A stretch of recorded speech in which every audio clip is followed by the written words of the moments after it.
the Green Hornet.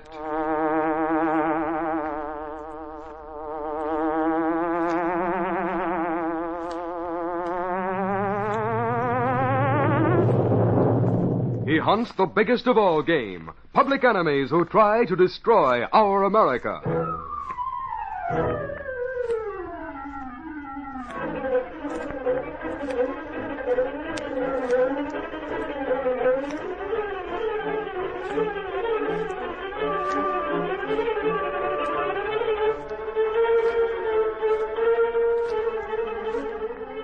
With his faithful valet Kato, Britt Reid, daring young publisher, matches wits with the Underworld, risking his life that criminals and racketeers within the law may feel its weight by the sting of the Green Hornet.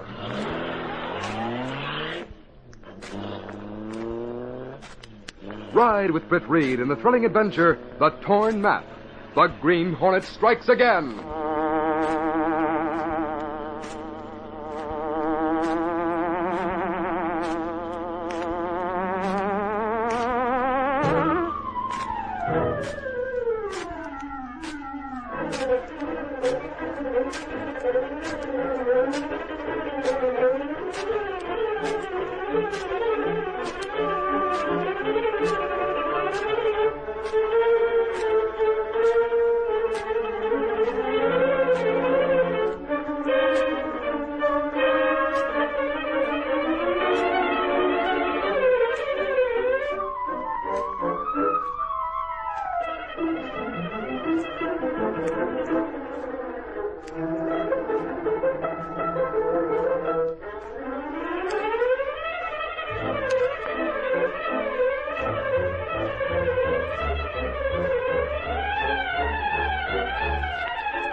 Young Jack Rhodes paused at the big gate of the federal prison and took a deep breath of the free air that was to be his. Then, with a smile, he held out his hand to the guard. Well, so long, Bill. I guess I wouldn't be telling the truth if I said I hope to see you again. Well, goodbye, Rhodes. If you want my advice, prison's no place for a nice guy like you. You watch your step and play it straight from now on. Yeah, thanks. I'll remember your advice.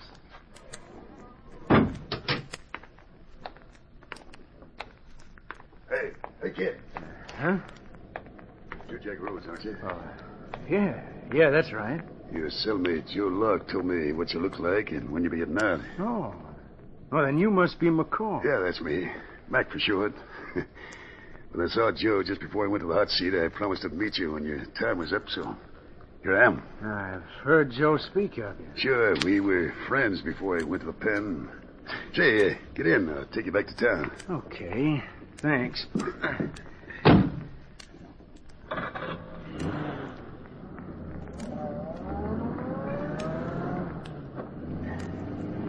Hey, just what talking to Joe do about me, kid?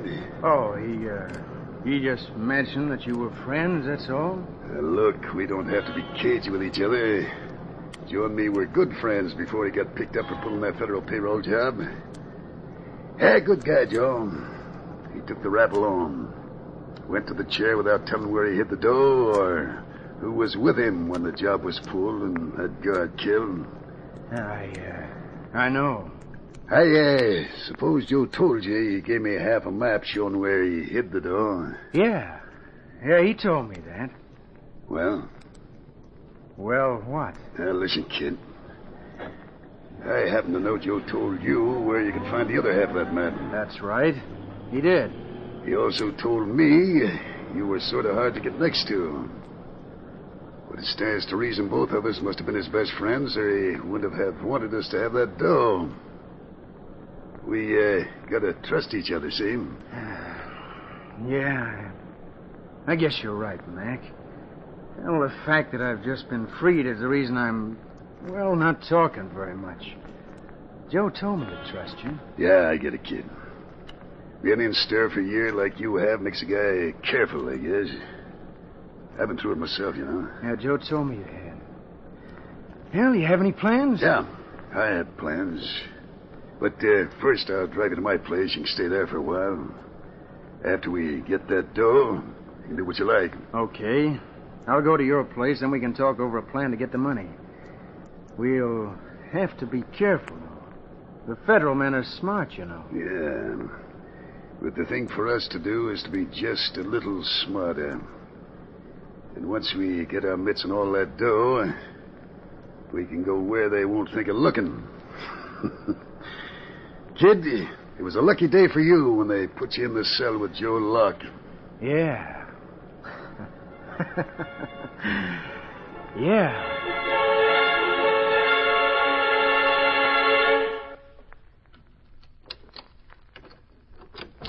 Okay, kid, this is it. Come on in. Okay, thanks. Hi, Mac. Is this Rhodes? Yeah, this is him. Al, meet Jack Rhodes. Hello, Al. So you were Joe Locke's cellmate, huh? That's right. Mac was telling me about you. Him and me work together sometimes. Oh, I see. Yeah, if you don't mind, Mac, I'd like to rest a bit. Is there any place I can... Sure, kid. Right through that door there. Go flop in the bed a while. We can do our gabbing later, huh? No, thanks. About an hour's sleep is all I need. Yeah. Strange acting young guy, ain't he, Mac? Yeah. But Joe said he's okay after you get to know him. Plenty smart, too. Got an education, all that sort of stuff. Maybe if he's that smart, we'll have to be careful. If he finds out you and me were with Joe Locke on that federal job, he might get ideas. And getting caught would mean the hot seat for both of us. Just keep your mouth shut, and there's no way for him to find that out. He thinks Joe was just a good friend of mine before he went to stir. Hey, look. What about the hidden dough? Why should he get in on it? We'll split it 3 ways. He'll have to agree to that. We got to cut him in because he was the only guy Joe would trust with the other half of the map. If it wasn't for that kid, Joe would have gone to the chair without letting us find that dough at all. He didn't like taking a rap alone. I had a good job lined up for tonight. But now that the kid's here and we can get all that dough, guess we can let it ride. Wait a minute. Huh? Thought I heard something. Don't move, kid. I got you covered with this ride. I was just coming out. On your hands and knees? Don't make me laugh. Bring him in here, Al. Come on, get in here. He was listening just the other side of that door. He must have heard every word we said. All right. I was listening. So what? So you know something about us you shouldn't know, Rhodes. That ain't good. You mean about both of you haven't been with Joe on that federal job? I'm not dumb.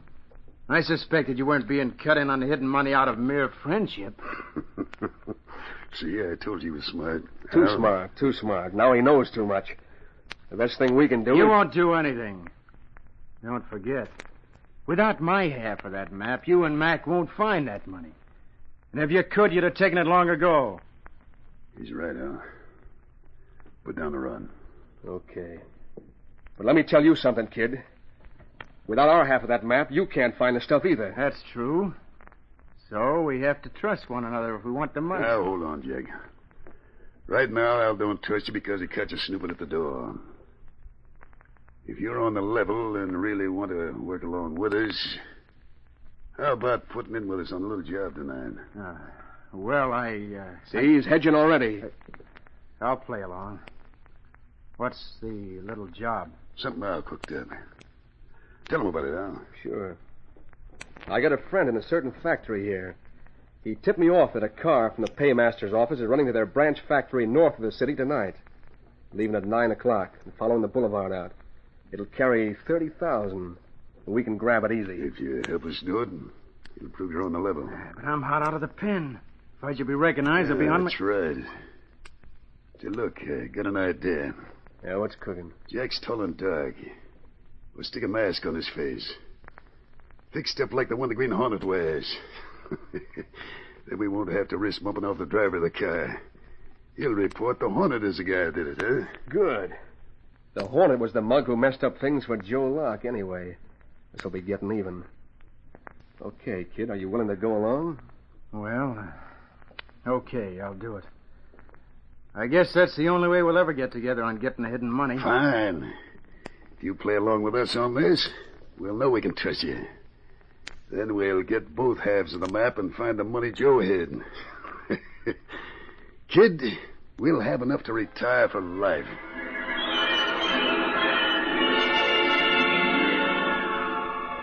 It was a little after 9 p.m. when a small coupe headed north from the boulevard. A short distance behind was a black sedan carrying young Jack Rhodes and his two newfound friends, Al and Mac. Are you sure that's the car that come out of the factory gate, Mac? Yeah, that's it. I better start closing up the roads, clear traffic now. Well, kid, you look just like the Green Hornet himself with that phony mask on. Really? Have you ever seen the real Green Hornet? Yeah, once. A long time ago. 3 years about. He busted in on us and broke up our racket. I did a stretch and stir because of him. After I got out, I met up with Mac and Joe. I was only in 8 months that time. Get ready, you guys. I'm going to crowd him over and make him stop. Pull over and stop. Pull over there.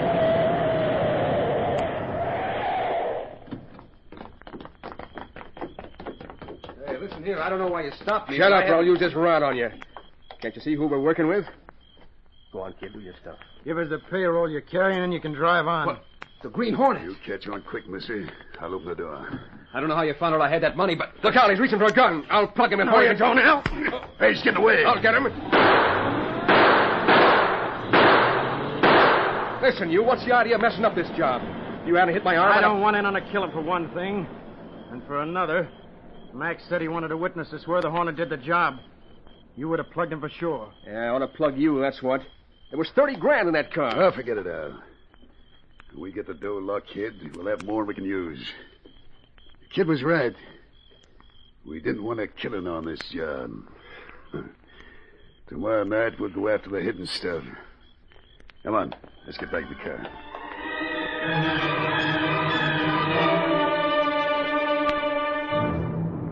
The following morning, Mike Axford, reporter on the Daily Sentinel, entered Britt Reid's outer office where Lenore Case, Reid's secretary, was busy going over the mail. Hi, Casey. Reading yet? Yes, he is. But he's busy writing an editorial, and I know he doesn't want to be bothered with you. Says you. I'll find out for myself, that's what. Hey, you wait a minute. You can't go walking in on Mr. Reid like that. Who says I can't? Whatever it is, I say you can. Oh. Good morning, Reid. Well, make up your mind. Come in or go out. Don't stand there like a doorman. Oh, sure.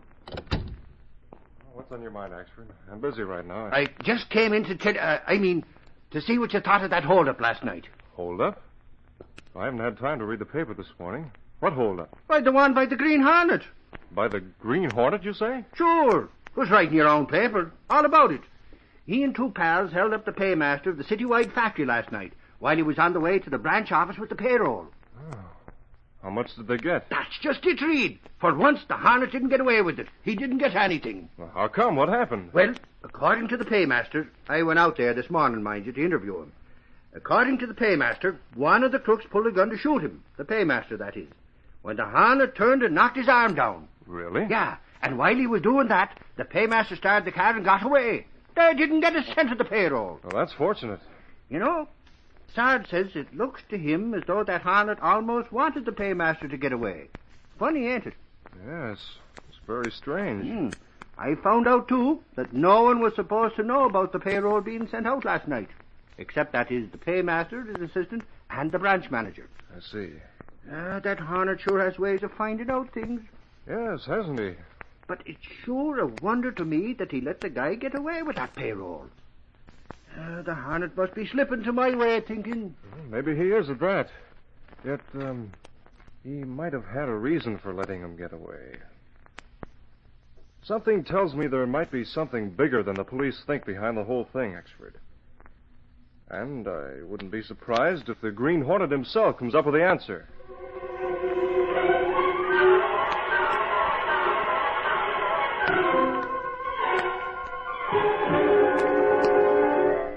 We'll continue our Green Hornet adventure in just a moment.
When Mike Axford went to Nick Haskell's office to have a showdown over the disappearance of Pat Clancy, he walked into a frame-up.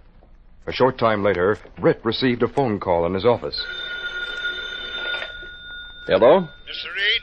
Yes, this is Britt Reid. This is Sergeant Burke at headquarters. I'm phoning for Mike Axford. Oh, it's you, Sergeant Burke.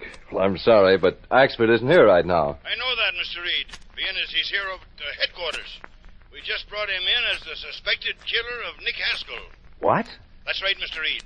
Axford asked me to call.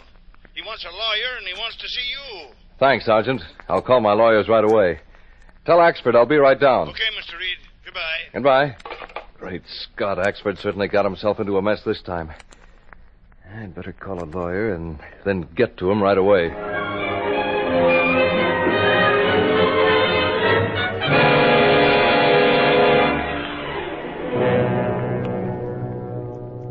Within 15 minutes, Britt Reid arrived at police headquarters and was allowed to talk to Axford for a few minutes in private. Reid, it's all a mistake. That's what it is. So in I go, raring to tear into Haskell. But he says, "Who are you? What do you want?" says he. When I tell him, he says he told Tony and somebody called Joe to make me leave. Then he says, "There's something funny about this." And he starts to get up from his chair when he was shot by somebody outside the window. The window was open then? Yeah. Well, Haskell fell over, and then I heard a thud. And there, right behind me, was a gun, the one that he was shot with. So, not thinking, I stoop and pick it up, just as the guy Tony comes running in. Then Haskell's partner came in and accused me. He grabbed the gun out of my hand and phoned the cops. He gave them the gun, which has my fingerprints on it, of course. I suppose the partner's prints were found on it, too, since he grabbed the weapon out of your hand. Oh, sure. Sarge says Joe Libby's. That's the guy's name. Sarge says his prints are on it, too. But there were lots of people crowding into the doorway who saw him take it from me. I see. Then Tony didn't attempt to get the gun from you. No. But then he was there only a couple of seconds before Libby came running in. What do you think, Reid? Do you think they'll make a case against me? So far, Axford, they've already made a case against you. But don't worry. My lawyers will be here soon. They'll arrange bail. Then they'll do what they can to prove you didn't kill Haskell. I have to go now. I'll see you later tonight.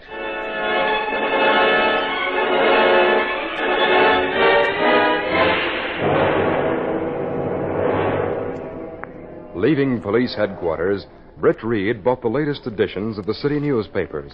Then, since dusk had already fallen, he went to his apartment where Kato, his faithful Filipino valet, was waiting. I already hear news on radio, Mr. Britt. It's not good. Mr. Axford, he not killer? We know that, Kato. But the circumstantial evidence would look bad before a jury. Well, if there's some way to find real killer... Kato, the story in the papers gave the names and addresses of those who were witnesses of the scene immediately following the killing. Now, 2 of those addresses interest me. Well, perhaps the Green Hornet go out in Black Beauty tonight? Yes, and we'll take along our automatic wire recorder. The first place we'll visit will be the apartment of an Italian named Tony Marietta at 22 First Street. Let's get going.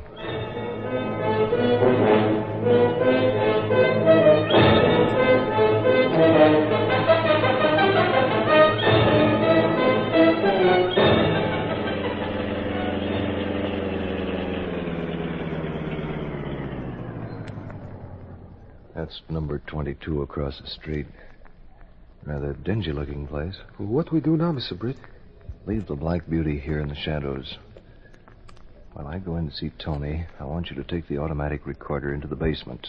We'll be able to check the location of his apartment from the number in the dim hallway there. Then you place a microphone so that it'll pick up any conversation in Tony's apartment. Oh, yes. There's no one around. Now, come on. Bring the recorder. I coming.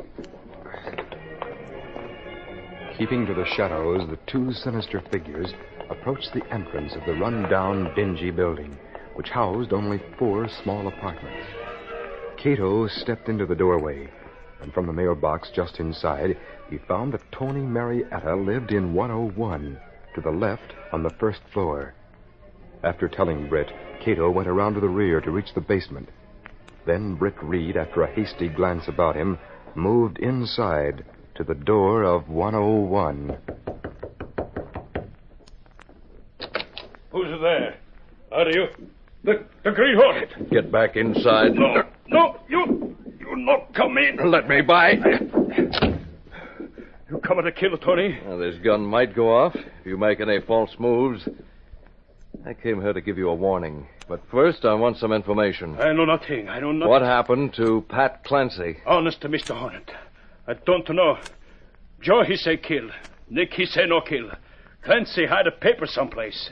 He no tell Nick where. Then Joe, he take a Clancy someplace for to make him talk. But he no talk yet. Then Joe Libby knows where he is. Is that it? Sure. That's all right.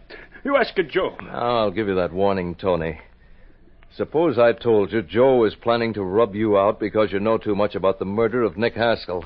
Who tell you that? Never mind who told me. Just remember that I warned you. So you'd better pack your things and clear out while you have the chance. But why Joe want to kill Tony? I just told you. You know too much. Don't forget, you were warned. So if Joe Libby kills you, it's your own funeral. So long.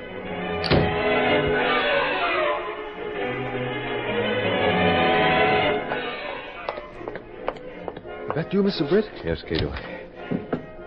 Did you get the recorder rigged up? Oh, yes, sir.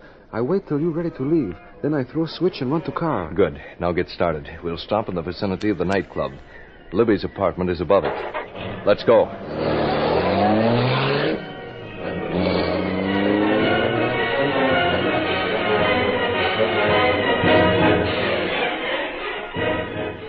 Joe Libby was at the desk in the living room of the apartment he had shared with Nick Haskell. He was looking over Haskell's papers when suddenly he looked up as he heard a sound at the window leading to the fire escape. What the... Don't move, Libby. I've got you covered. You're the Green Hornet. Why do you come here? To get some information and to give some. I'm not giving out information. For you or anybody else, see? No?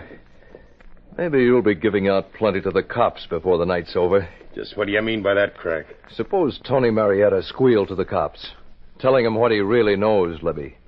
If they start grilling you, you'll give out with plenty of information. But Tony Marietta ain't going to squeal, Hornet.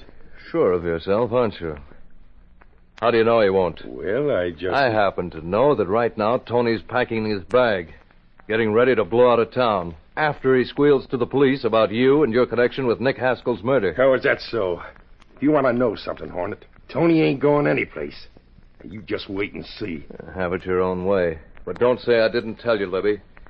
Be seeing you again sometime. I'll take a shot at that. No.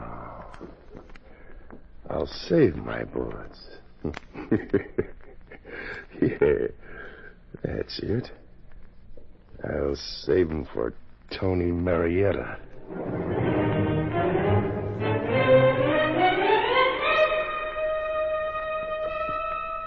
In his one-room apartment a few blocks from the nightclub, Tony had just finished packing his suitcase. As he bent over to close it, he was startled by a voice behind him. Going someplace, Tony? Joe, how do you get in here? Easy, Tony. Somebody fixed the latch on your door so it wasn't locked. I tried it real easy like, and it opened. So here I am. It's no good. To make a Tony jump. Why you come here, Joe? I heard you might be leaving town. Or at least the neighborhood, Tony, so I dropped over. The information I got was a straight goods, too. But you ain't going anyplace, Tony. So you're coming to shoot Tony, eh? Why not? You think I'd stand by and let you squeal to the cops? But I no tell her that you kill Nick. I no say nothing. Listen to me, Tony. You were in on that deal to bump off Nick and frame that fat reporter, see? And if the cops grab me, they'll grab you, too. And if I get Clancy to talk tonight and tell where he hid that evidence, I'll have more to show the cops about you. But it was you that the frame of Clancy, Joe. Oh, yeah? You put the frame up Joe in his apartment, didn't you? I do what Nick had tell me. You put down the gun. No. We're going to settle this right now. In fact, if I get you out of the way, I want to have to split my tapes with you. I'm not going to let you shoot me. Now you are asking for it. So are you, Libby. Missed. This'll settle you. Oh, you're saving my life, Mr. Hornet. This will save your breath, Tony. No. I can't breathe. I bring Wolf from wire recorder. It catch all they talk about. Good. We'll leave it here with them. Also, I'll leave a note telling them That Libby knows where Pat Clancy is. For conversation on roll of wire, clear Axford, also clear Pat Clancy. Yes, it should, from what I overheard while standing outside the door. Call the police and have them come here to pick up these killers. Then we'll get out. Fast.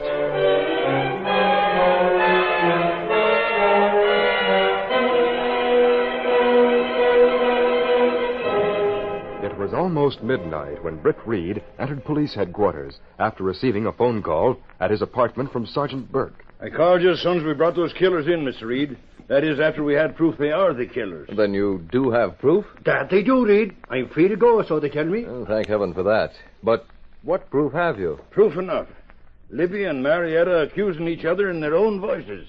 It's on a wire recording that we found stuck in Libby's hand when we got to Tony Marietta's place. You see, Reid, as I get it, the Green Hornet double-crossed the two of them and left that recorded wire for proof. Lucky for you, Mike. And lucky for Pat Clancy, too. We found him safe and sound. You did? Yeah. Libby was hiding him in the basement of the nightclub. He was hoping to get Clancy to tell where he hid the written evidence he had against Nick and Libby. We forced Libby to tell us where Pat was. Man alive, was his old lady happy. Sure, and I'm glad for her sake that Pat's safe. Sure, and what's more, he's coming back on the force now that he's been cleared. He was framed, and so was Axford. The next time, Axford won't be so hot-headed and go rushing into spots like that. Well, no, Reid, after all, me visit to Haskell's did result in our finding Pat, didn't it? Of course, it caused me a bit of inconvenience in a way. Inconvenience? Listen to him, will you? If it hadn't been for the Hornet getting sold and butting in, Mike would have been sitting before a jury on a murder charge, most likely. Oh, I knew all the time I'd get off somehow. I wasn't a bit worried, Sarge. Hornet or no Hornet, you wouldn't have let me down, would you, Mr. Reid? No, but something tells me, Axford, you'll never learn.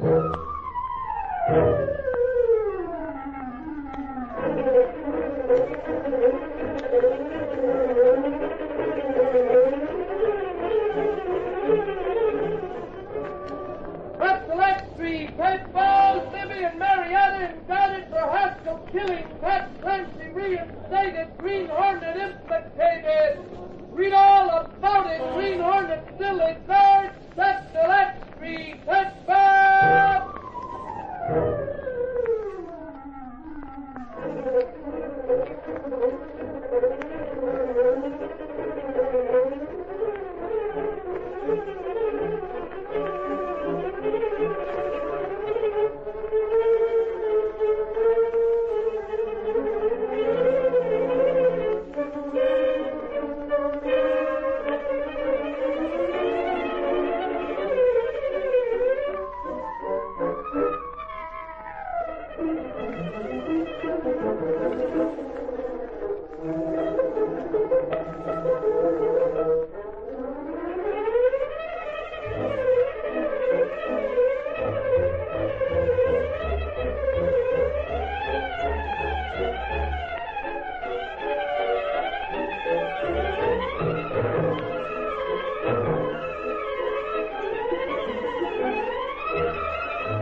These copyrighted dramas originate in the studios of WXYZ Detroit, and all characters, names, places, and incidents used are fictitious.